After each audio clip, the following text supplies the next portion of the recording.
Nagbabala ang isang doktor na hindi lamang sa tubig baha maaring makuha ang leptospirosis dahil maaari rin itong magmula sa kontaminadong pagkain, tubig o likidong maihi ng mga hayop gaya ng daga, aso at pusa. Sa panayam ng Bombo Radyo Kawayan kay Dr. Mel Lazaro, isang internal medicine doctor, sinabi niya ang leptospirosis ay dulot ng bakterya na Leptospira na maaring pumasok sa katawan sa pamamagitan ng open wound o sugat. Maaari rin itong makuha ng mga nagtatrabaho sa poultry, piggery at gardening dahil sa posibleng paghawak sa ihi ng mga apektadong hayop. Kabilang sa mga sintomas ang lagnat, sakit ng ulo at pananakit ng katawan. Sa malalang kaso, maaari itong makapinsala sa kidney at liver, magdulot ng jaundice at maging meningitis.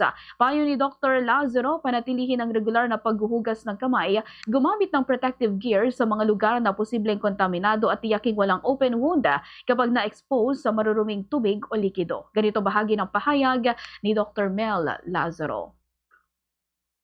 At sa mga likido nila, pwedeng sa laway nila, pwedeng sa ihi nila, doon itatapon nila yung bakterya kung saan, siyempre pupunta na yan sa body of water at we get into contact, human get into contact with at pwedeng pumasok sa mga broken skin o kaya pagka yung pagkain kontaminado ng ihi, ng daga, ng mga hayop na ito at nakain natin, pwedeng sa mga mucous membrane natin sa ating mouth, sa oral cavity natin, malambot yan. O kaya pag natalsikan ka rin ng ihi ng pusa na positibo sa leptospirosis, leptospira na bacteria doon sa eyes natin, pwedeng doon pumasok, no?